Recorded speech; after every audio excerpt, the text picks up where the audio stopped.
presented by Under Armour and Sleeper Fantasy. Welcome to Light Years. Andy Lou, that was a good in-season tournament game we watched tonight. Little Pacers Celtics. Thankfully, we didn't need to watch the Warriors blow a 20-plus point lead. They're giving us a nice 5-day gap to regain ourselves. We got to watch the Niners win. That's facts. Sometimes you need a few days to recenter yourself a little bit. This is a good mood. This is going to be a great show.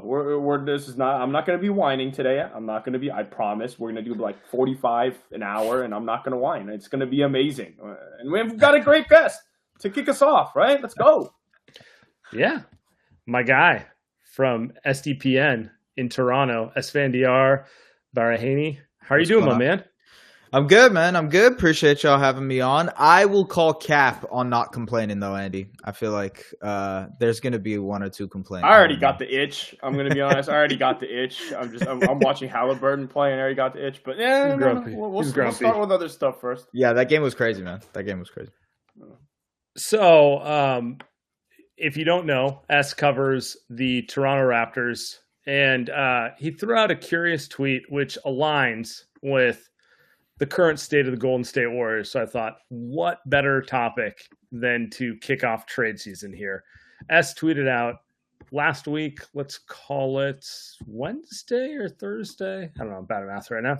Yeah. Feels like the team that is going to emerge as a Pascal Siakam spot because of their own internal pressures is Golden State. Oh, I know. You threw this one out there after the in-season tournament loss to Sacramento. The blunder. Kings. Yes. Yeah. Yes. I mean, this is how you know the season's gone sideways for us. I'm like, which 20-point blunder was this in response to? There's been too many of them. So let's start here. Why do you think that? So I guess the bigger question thing here is, let me speak for my segment of Warrior fans. I'm very skeptical that Masai Ujiri will trade Pascal Siakam because the last few years, they are the team who teases trades, but does not make them.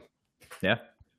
So do you believe he'll actually be traded? And tell me why you think that. I mean, you're right in feeling that way. There's no reason for you to feel like that is wrong because of the way that he's kind of approached things over these last couple of years. Like you mentioned, we can go back and look at Kyle Lowry, right? And in 2020 and them deciding to, not move off of him and then trade him in the summer, sign and trade.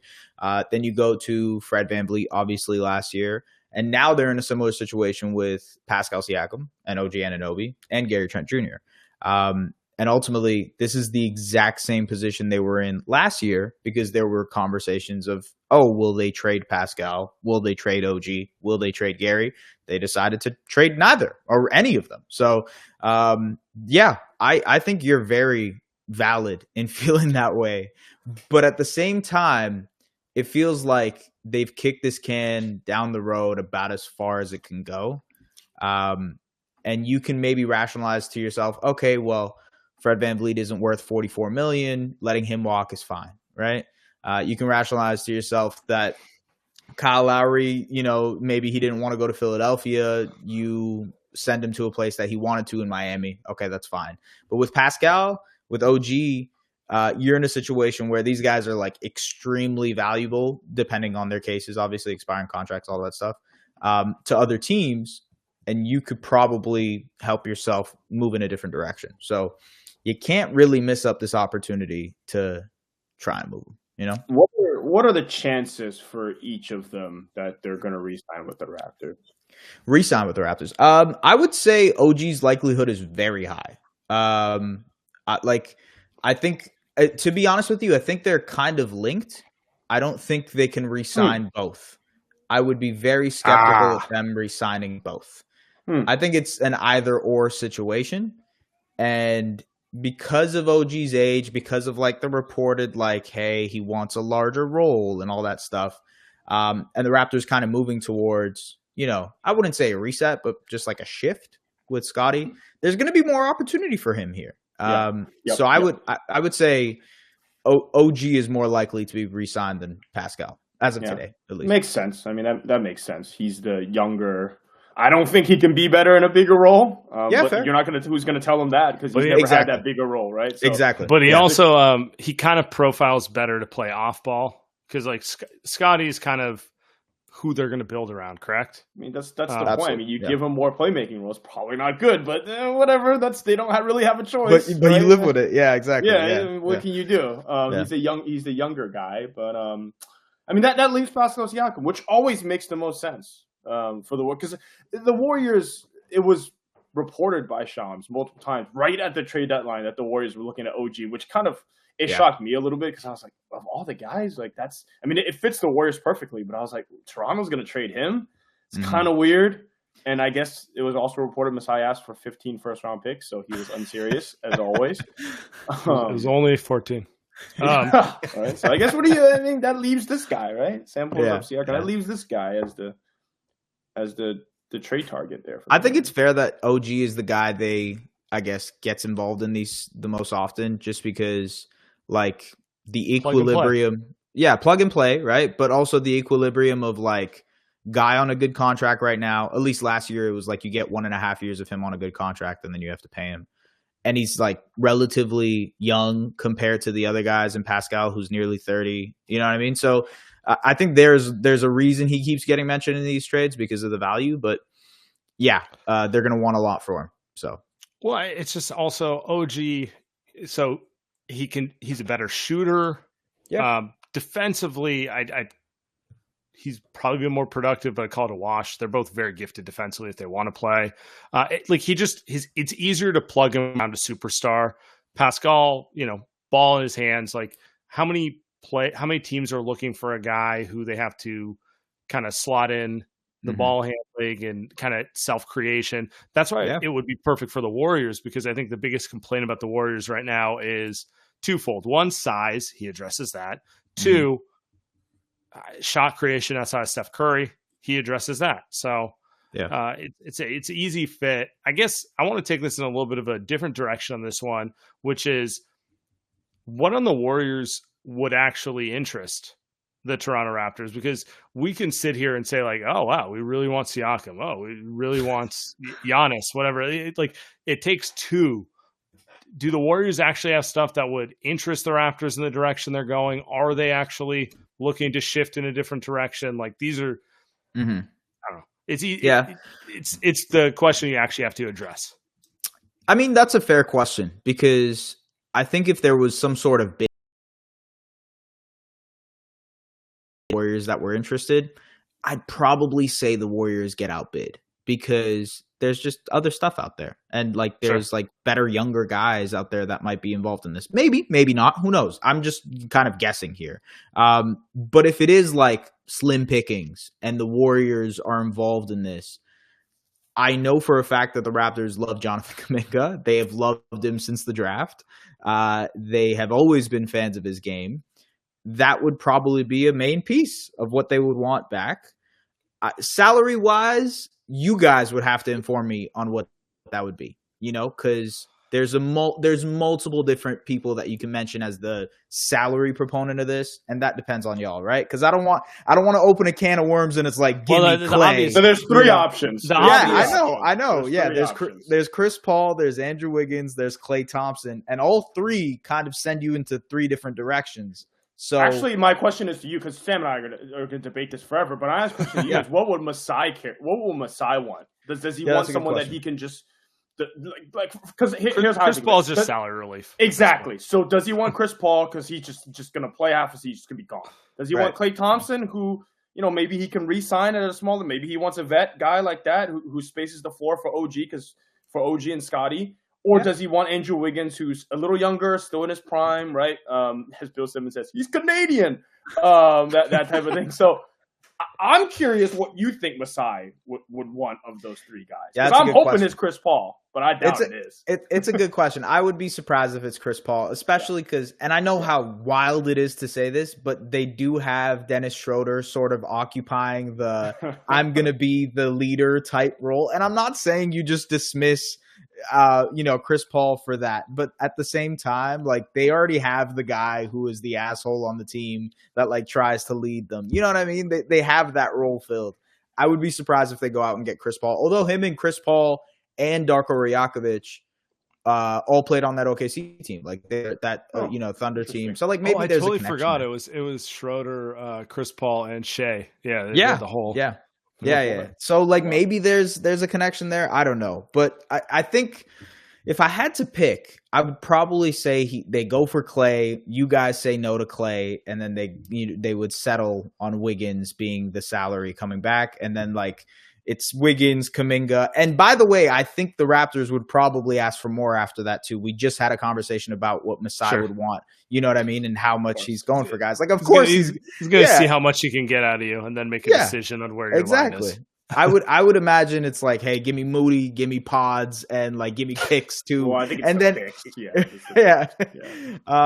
And I don't know. I don't know where you guys land on that, what the offer essentially would be, but I think the idea of a Pascal trade is like a couple prospects.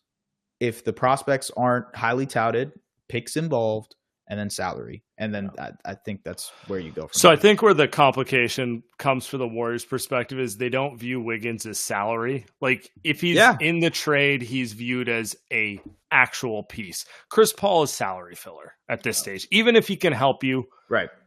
He's an expiring contract, and whenever this trade is executed, there'll be 25 to 30 games left in the season. So it's like, how much can you really get out of that?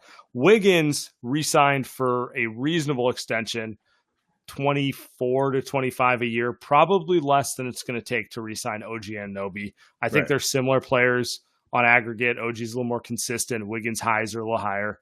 But like the point I'm getting at is there's zero chance the Warriors are including Wiggins as just like contract filler. As just get him out. I agree.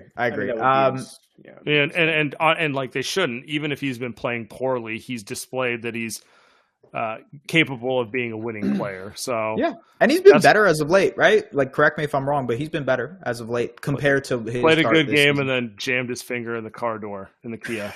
I don't know. So it's like, I'm in a bad mood over that. We've all been there. Have you guys ever slammed your finger on a car door? That shit hurts. Anyways. No, I haven't, because I'm not. Let's keep it moving. I literally have not. It's not something I do. It's all good. I mean, I'm going to pull this up right now, and for those listening to the pod, which is majority of people after the fact, it's worth noting the Warriors can't trade Kuminga and Wiggins for Siakam, even if they want to. It just doesn't work cap-wise. Right. They are, let's say, $5 million short. So they're going to have to include stuff to get there.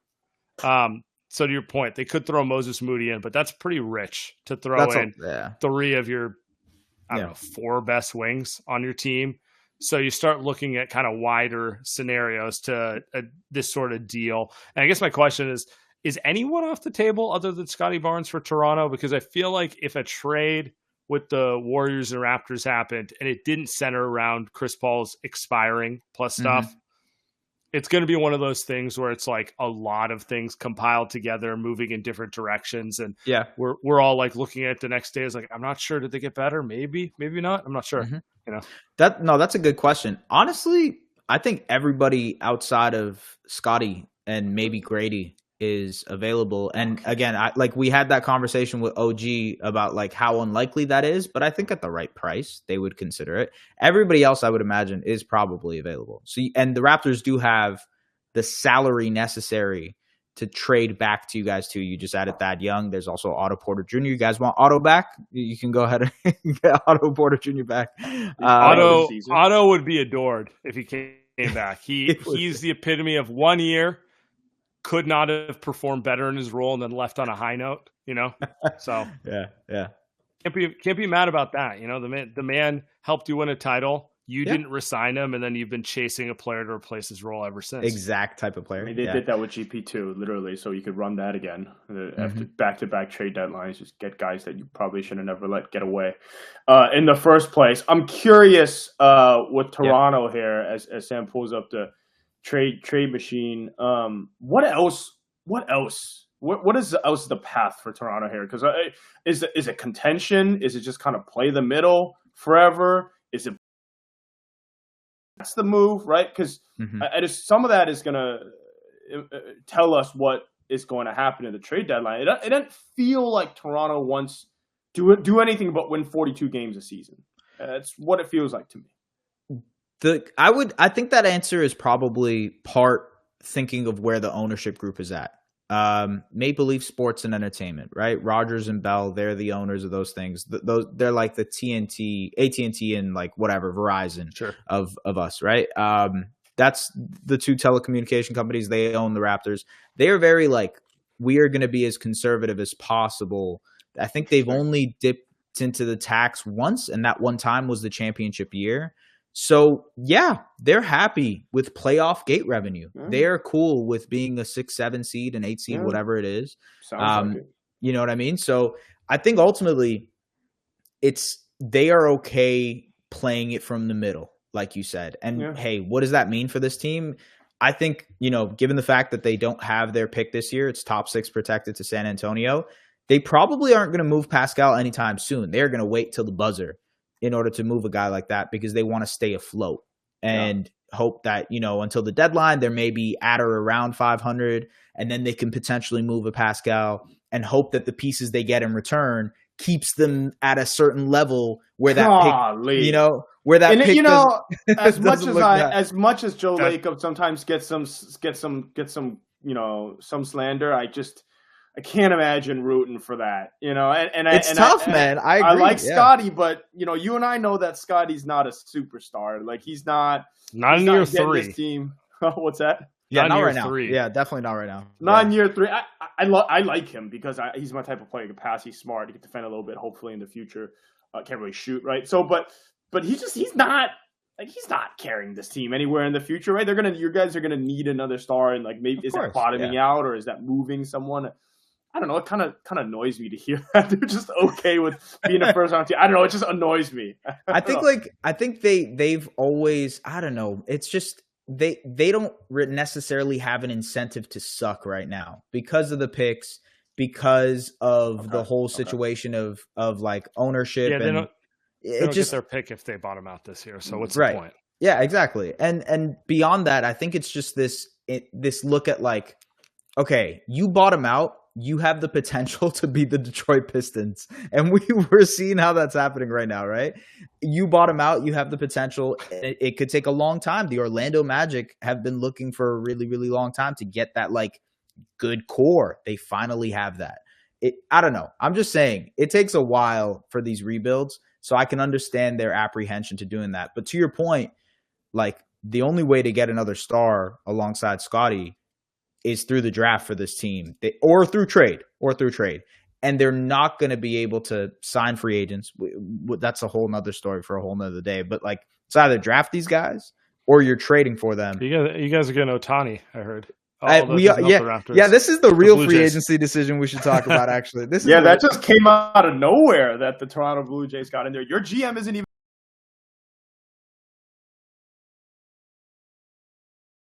about the same because it's like neither team like is gonna get him. But both teams are reading these rumors because I was reading this article today from on the Athletic talking about how the Blue Jays you guys made the playoffs but you guys lost early again and now you're raising tickets and all this stuff and so you got to get fans and seats and I'm reading that and I'm like, oh shit, that's exactly what the Giants are going through. They're just trying to get people to go to games. Right? Like, that's their number one goal. I don't think the Giants care about winning games. Their number one goal is getting people to give a fuck.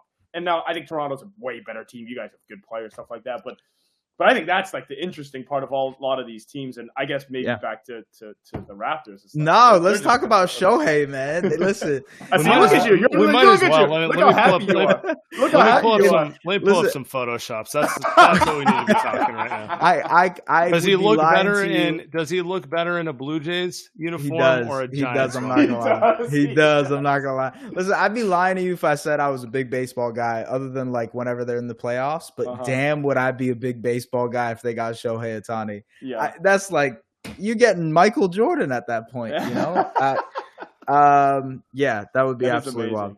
That is amazing. I agree with you. I would be surprised as hell if they end up getting Shohei. It would shock. I think like Twitter and Toronto Twitter would be on fire for like at least a week. But Yeah, no, it'd be You wouldn't fun. even have to worry about the Raptors anymore. You could Yeah, just, yeah, there we go. This is the best I secondary. could do with Photoshop. That's not even good. I mean, this is like a 480p thumbnail. It's bad. Well, that's the thing with Toronto is they're not used to doing photoshops, right? Like Lakers fans, they got these Dude, photoshops. Like I'm sure the Dodgers fans already got Shohei in the jersey. They got like 1 million of them. But I will Blue say Jays there's this fans- really cool one where like Shohei is actually on the field and they've cropped like the whole Blue Jays. It looks good. Whatever. Comments Soon, that I've been soon. putting in work, dude. I've been waiting for this moment for like over 2 years. I will man. say I've there's nothing been more waiting. fun than like the week of, it's all rumors. Nobody knows what's going on, and Shohei's worse than most in the sense of like, I don't care how connected you are, Jeff Passan or Ken Rosenthal. I kind of don't believe you know anything. Like it's Nobody knows anything. Well, they don't. I mean, you've seen their reports. Yeah. They're not even reports. It's kind of a joke. I mean, like I don't know. They're good, but it's just. It's damn, like, they really I heard they want him. Yeah, it's like Yeah, thanks. right. It's like Thanks. Morosi, who is another, I guess, sort of plugged-in guy, is talking about Yeah, like, well, the he's Giants good. really want Shohei Ohtani. It's like that's not a report. That's not a report. It's like I hope That's a they do. statement. Like yeah. Not a it's- report. I could have said that 6 years ago. I could have reported that. I hope any team with ambition wants him. Yeah. Well, it is only for some reason it is only down to like 4 teams for whatever reason. So I guess there's like the Mets and the Yankees. Like I guess those teams just gave up, right? So So there is. I guess what Dodgers, Giants, Jays, and who was the fourth? Cubs, right? Yeah. Right. So like those are the Yeah, four. but I heard the Braves maybe back in it. Are the Rangers around? I don't know. I don't know. All- Let's just add all teams. Yeah. The Cubs make a lot of sense, I think, because I think the Cubs are pretty close. They've got another Japanese player on the team. The fact he doesn't Hey, talk. don't the Blue Jays too? I feel like the Blue Jays have it. Hold on one second. Okay, I may be swear wrong. we do. I should know this. The fact that he just We doesn't. still have Kikuchi. One sec. Let me see. Might be free. The fact that he doesn't talk means you can just spin yourself in circles to justify yeah. every market. You're like, yeah, Chicago makes sense. Yeah. Not a bad time zone for Japan. That's what I'm They're on the saying. up and up. They're coming together. Yeah, he's a smart team. He's a smart player. He sees what they're building. I can say that about like 15 teams. So, but him going to the Braves and Dodgers is kind of, I don't know. Those teams are 110 win teams, right? It's not as Yeah. but what do they really do? So I mean, they don't win championships. That's true. Like, right? I mean, the Braves won one recently. I could just hear the copium on your house. He's like, he's not going to go to the Dodgers. That's taking the easy way out. That's like the Kevin Durant move.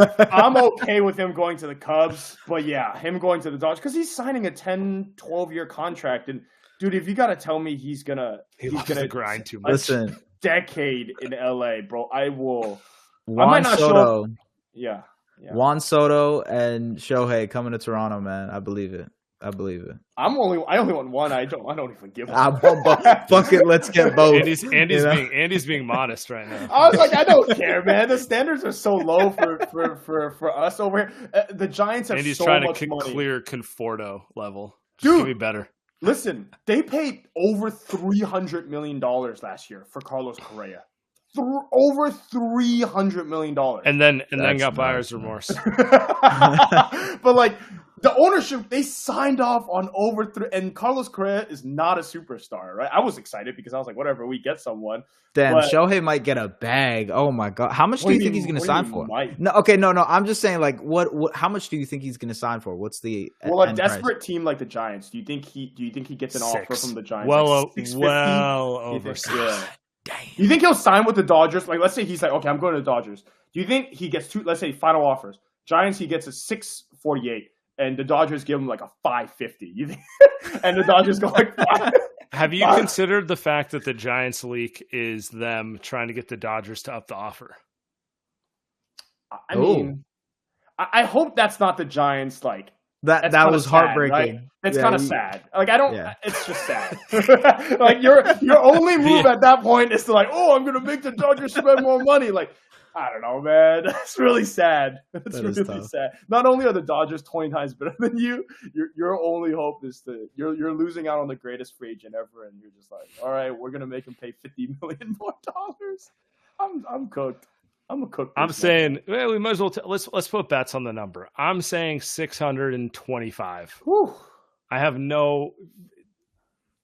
We're gonna play Price is Right rules right now. We're just gonna exactly. And if it was only 580, it would be like, oh, it's great. Yeah. So I'm going 625. That's my number. I'm going right under 650. Like what I said, 648. Damn. I think the Giants overpay him and get him. I mean, there's no overpay at this point, but I gotta pray. Oh, right? I think the Giants just give him everything. Oh, you've talked yourself into it. Sam, I'm gonna. Yeah, you're in this. I text that. I'm lighting you. I'm lighting you on fire because it's not happening.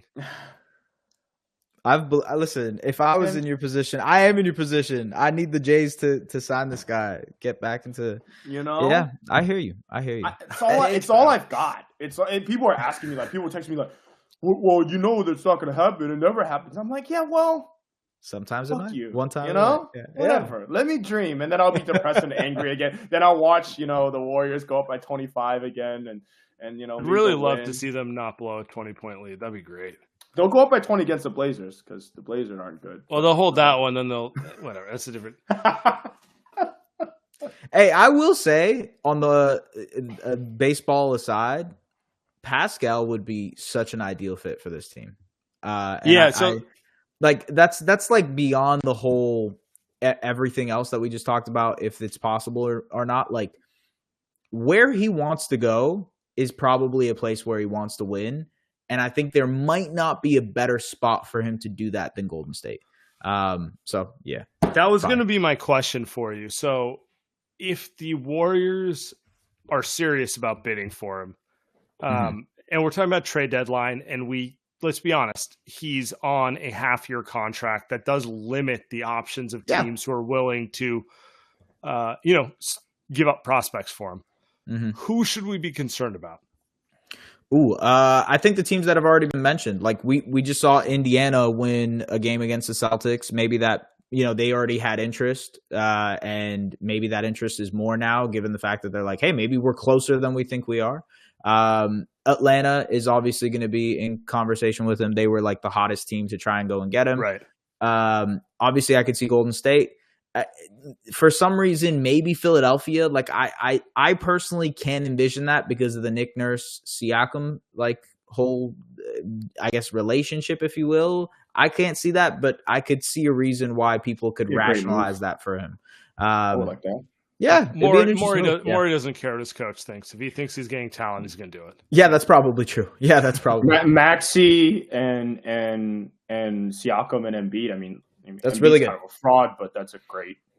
It's a great thing. And they have the money, right? They have the money this summer to sign him. So that's the other luxury that they have is like, hey, we can cough up what I pray. I guess the Warriors got to think of that too, right? If let's say the Warriors trade whoever they trade, this is not a rental. You would think this is not a 6 month. You're not throwing away picks and Kuminga, even if Kuminga's slowly not looking like he's part of the future. Like you're not throwing that away for a 30-game player.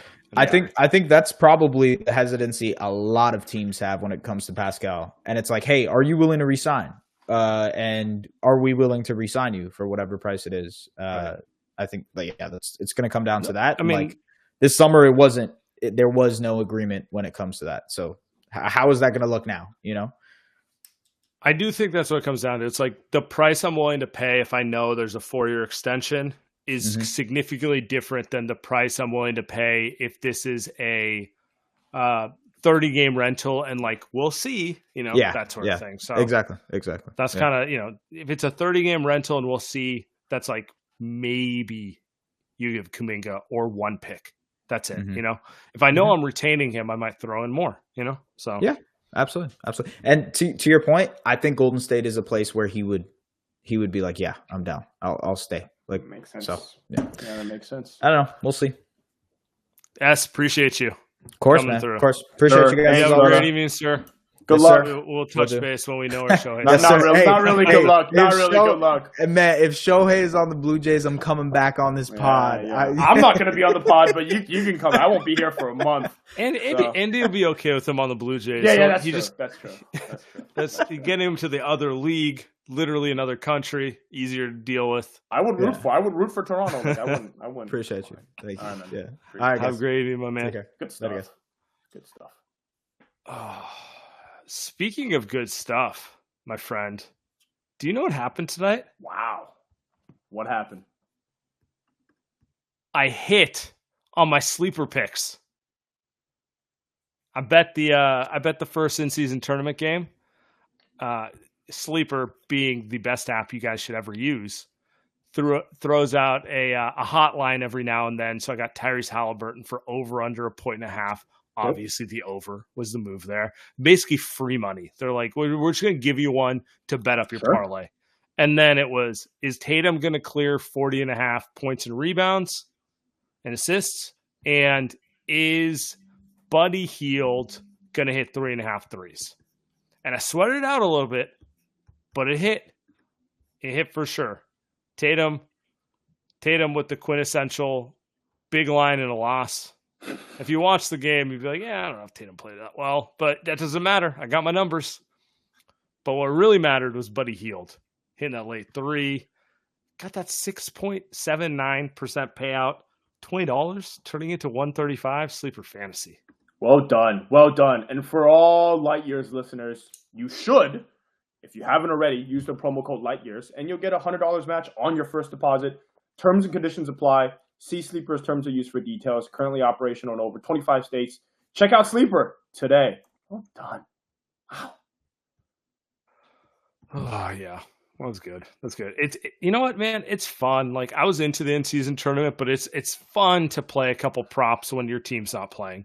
I played the Warrior props the last couple times. That's less fun. It's less fun. Yeah. It's a little more fun when it's not your team playing, and you get a little skin in the game. You're feeling it. Yeah.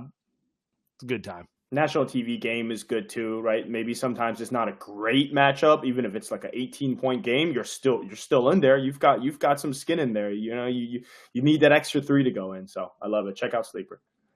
Yeah. What'd you think of his comments on Siakam? I thought it was fascinating. I thought it was so a couple things. The first one was it doesn't seem like OG's going anywhere, which I thought was interesting because seemed like Masai was shopping him last trade deadline. I always find it fascinating that you don't go all in on a guy that you know you're going to keep, right? And it's not like OG took a huge leap between last season and this season. He's kind of just the same guy. Yeah, it's just a good team guy. Yeah. Right, he's good. And I guess they were shopping him, and now they're going to keep him. It's odd. That was the one big thing. And then the last thing that he brought up, the last and maybe most important to me was Siakam's if the Warriors make this move for Pascal Siakam, Siakam's probably going to resign. Like he'd be in, and that's pretty important because I think the Warriors and obviously wouldn't do this if he wasn't open to a long-term contract with them, right? Yeah, I mean, so that brings a philosophical question because, like, I don't really care to go through next summer's cap stuff, but if the Warriors get Siakam, they're basically faced with two realities. And it isn't this simple. There's always ways around it. But like the broader reality is you keep Siakam, Steph, Draymond, Clay, and Wiggins. So that's 5 big contracts, 2 supermax, 2 maxes, and 3 guys in the 20-ish mil range. And you got nothing else. That's it. You have no depth. You probably bleeded your depth to make the trade happen, and you have zero ability to sign anyone other than like praying Dario Saric is willing to take a veteran minimum. Or the trade involves one of Clay or Wiggins as collateral damage to make it so it's more likely you can keep a Moses Moody or have the ability to sign a couple players who can help depth-wise. Maybe you're not forced to give up GP2, that sort of thing. And I don't necessarily have a definitive take on the thing, but that's kind of where it comes down to is like, do you want the 4 contracts with a little better chance at depth with a GP2, with a Looney, with a Moody, with a maybe someone off a free agency, or do you want the 5 big contracts and you're okay if it costs you GP2 as collateral damage and that sort of thing? And you're not picking one? Oh, I will, but I'm just saying, like, that's Okay. kind of part of the decision you have to make going into the trade. Also, is what I'm I feel saying. like you want one. I feel like you want one more than I don't. What I'm saying is, you have to consider this in the process of it. Like, Yes. you're acquiring him, you're either going to have to bleed off someone you like, or bleed off multiple pieces you like, and limit your ability to have flexibility. And there's always ways around it and different things, but like, you are bringing a big contract player end of the day. The And we ways know what the around NBA, and you know the NBA is always trying to find ways to screw you out of paying guys. So, um, I think the ways around that is it'd probably be too late, right? I mean, you could talk about the buyout market maybe, but I mean, that's kind of, look at the Suns and what they did, getting like pretty decent vetman guys to take less money and just be good role players. about as good as you can do. Right? I think so.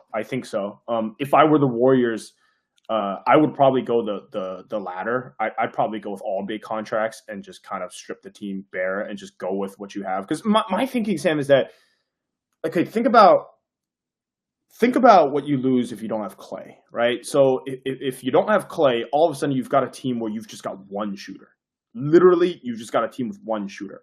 If you don't have Wiggins, now you've got a team with really just one guy that can defend on the wing. Right, like Siakam's not a wing defender, so now you're losing. I don't think so. I think Siakam's more of a 4-5 than a. I think of OG as a 3. I think OG as a 2-3. Right. I think okay. So let's put it this way. Let's say you're playing the Lakers. Who's guarding LeBron? In that situation, probably be Siakam in that situation. Yeah. Yeah. I mean, I do agree with you in the sense of okay, you're playing Denver, you put Draymond on Jokic, and then Siakam has to be kind of a rover guy. Like, I don't know. I hear what you're saying. Like, neither of those scenarios are ideal. Offense or defense, and it keeps Chris Paul on the team. Now you're just going to play those two guys. Like, that's my biggest gripe. Hey, look. Well, no, it's going to cost Chris Paul no matter what. Well, you're talking about Chris Paul and Clay is what I'm trying to say, right? Because I'm saying in the re-sign process, it's going to be hard to retain Clay and Siakam and Wiggins when they all talking about this season. Okay, yeah. That's fair. Off this season, right? Yeah, I mean, there is an argument to be made. Just get it done this season and figure out in the offseason how you want to move. Because it's like, because this season is this season. I know you and I aren't like the highest on the season, but I still gotta say, like, it's still a season worth. Season's just started. I mean, it's just the fourth of the way through. Like, they still got to find a way to see if they can contend for a championship, or else you're just wasting a season, right? So I think I do it, but I don't know why Masai would want CP3 on his team. Like, that's the hard part about all this is that. Well, he wants Kuminga plus every other piece he can extract from you. Yeah. You know what I'm saying? So that's what the question comes down to. I think I would include Wiggins, honestly. I would rather keep Moody. Just like beyond cost being controllable and that being favorable, I just don't trust Wiggins. Sorry. Like, I watched him be a clown for 7 months in Minnesota, 7 years in Minnesota. He played one good season with the Warriors and he went back to being that guy. I don't care how many people disagree with me. Trust is trust. I've seen it enough. I just don't. I feel like if Masai overvalues him, just do it, man. Like, I'm tired of playing the Wiggins, but when he's really locked in, he's really good rodeo. Personally, I'm just tired of that. And yeah. I disagree, though I can't disagree with you being wrong if they make that trade, because I think there's a pretty high chance that Wiggins probably isn't going to be that guy again. But would Mike Dunleavy do that, I guess, is my question, though, right? Is would they go in and do that? Because I think overall that the Wiggins contract is still a good contract. It is a good contract. I think long term, right?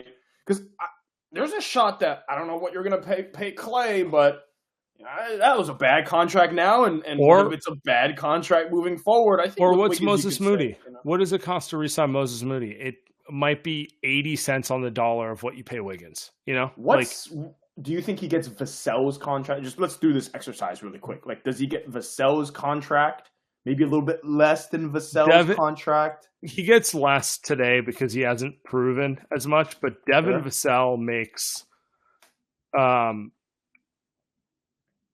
more actually than Andrew Wiggins annually. Like just putting in perspective. So my point is, if Wiggins is at 25 and Vassell is closer to 30, it's not hard to see Moody getting 20. It's just not. You know what I'm saying? And so that's what you have to say. You have to kind of rate them as like, are you willing to give that guy 20 or that guy 20? So Clay's about to get 20. I mean, yeah, that's a laugh. But that's my point. It's a little. Right. They're gonna have to give up, in all likelihood, Kuminga and one of their wing, even if that wing is Moody. Like they're probably gonna have to give up Kuminga and Moody plus CP3, or Kuminga and Wiggins if Masai values him. And all I'm saying here is like I don't know. I think I'd rather throw Wiggins into it and gamble on Moody a little bit. Yeah. But that's where I'm at, man. Yeah, that's where my head's at. I think the Warriors should just go. I am with you. I think they need someone like him to shake it up a little bit. I think the team as is really tough. It's that's kind of the best way to put it. They're pretty stale right now. And I didn't think you would think that them adding Chris Paul makes them a little more got a little more juice in it. But somehow, Sam, they've gotten more stale, which is impressive. And my whole thing is they're looking at Wiggins to be that dude who injects life into them as a guy who's not 21, but also not 34, and it's just not happening. I'm sorry. I think you have to look at shaking it up in one way or another. I understand the desire to chase 2022 Wiggins for eternity, but I don't know, it's boring. To me, it just feels like college dude chasing a girl who broke up with them for eternity. Can I do that's disgusting. That's sick. I mean, can I do the Devils, before we go to the next segment, I got some bills, but I want to do the Devil's advocate thing. I think, because I'm sure our listeners are going to come back and say it to us. I believe in Wiggins a little more. I do think that, he did get hurt this offseason or during the postseason, and I think it was a little worse than expected. He was out for a while. He's never been a guy that gets super in shape in the offseason because he's always been in shape. I think. Yeah, because he's soft. I think so. I think he's never been that guy, right? So, and again, maybe, right? That could be the case.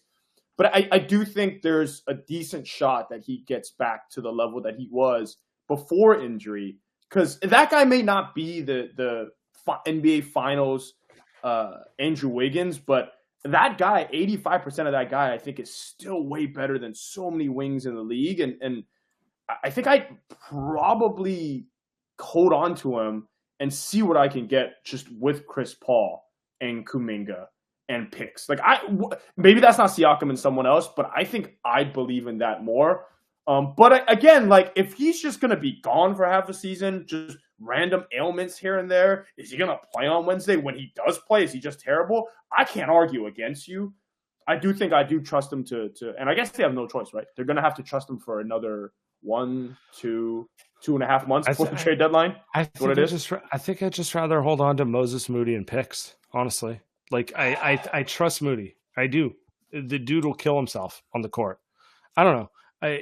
Again, it's not based in what he's capable of on the court. It's purely based off of feel. So you can tell me I'm wrong. When Wiggins goes for 30 in the next 5 games, you can be like, why don't you trust him? That's fine.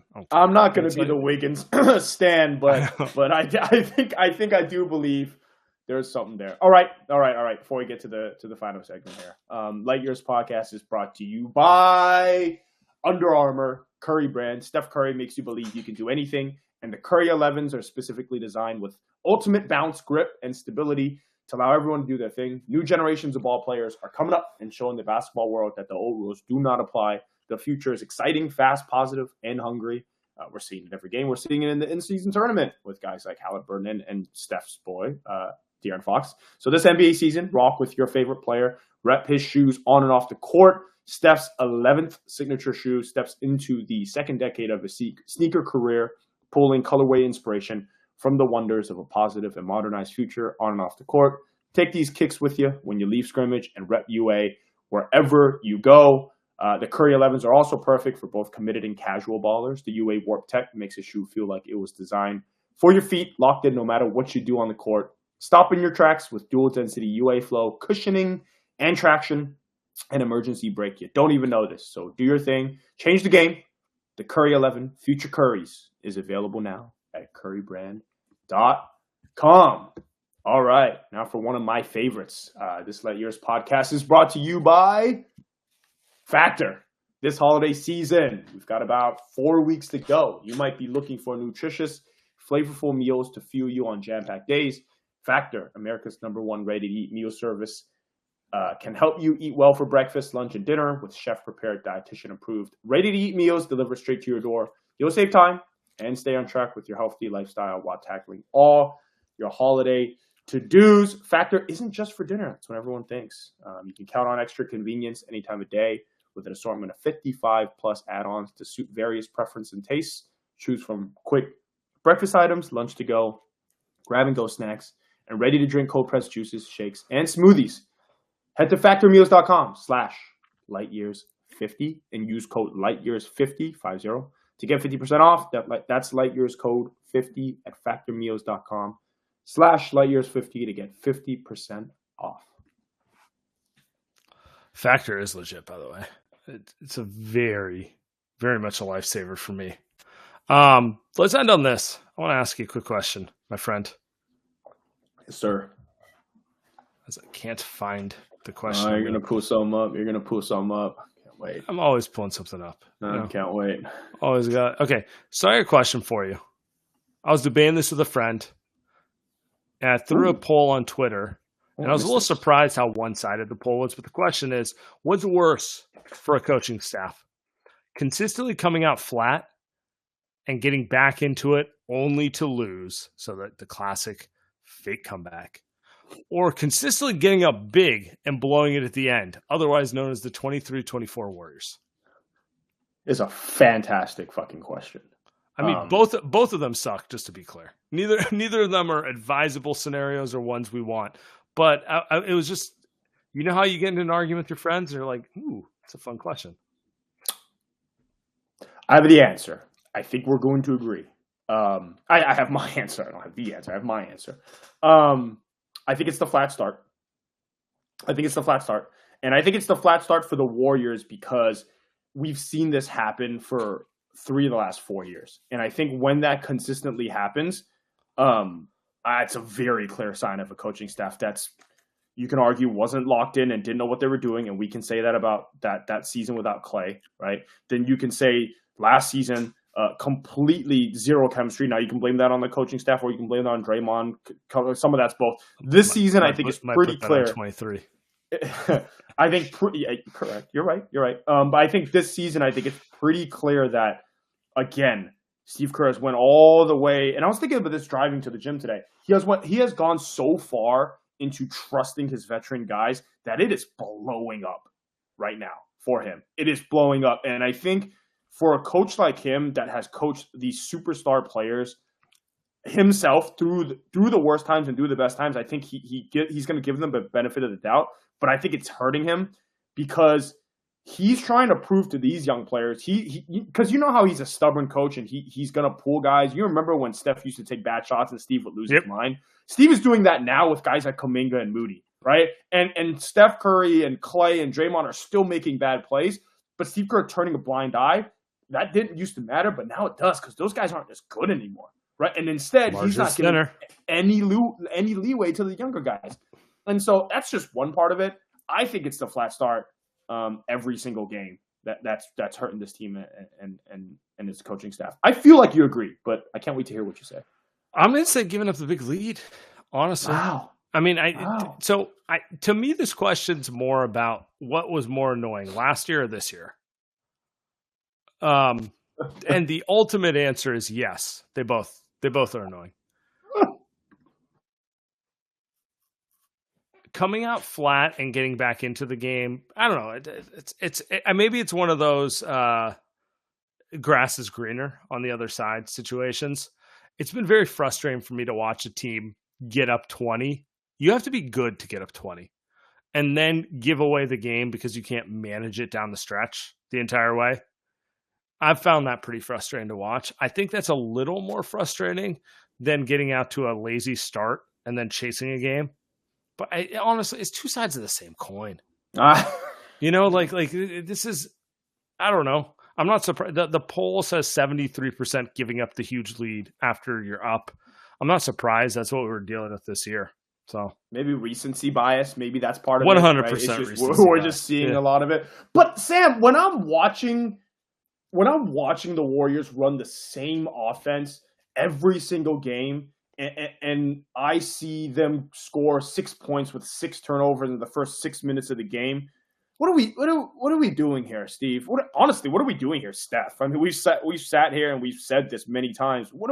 You guys can't do this. And if the offense isn't the issue, then go break up Draymond and Looney. And Steve finally did it. Game 20 of the season. He finally did it last game, right? So it took him long enough to do that. But to your point, how about closing games? How about calling some timeouts? How about sitting Chris Paul, not playing him 35 minutes? It's not really a Chris Paul issue, but again, you can't play Steph and Chris Paul. How about Clay?